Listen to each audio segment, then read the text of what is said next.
வைக்கணும்.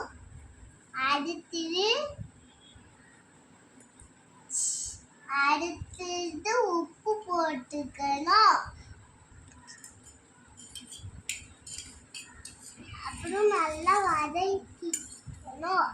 முந்திரி பருப்பு போட்டுட்டு நல்லா கலக்கிக்கணும். அடுத்தது கொஞ்சோண்டு சாதம் போட்டுக்கணும்.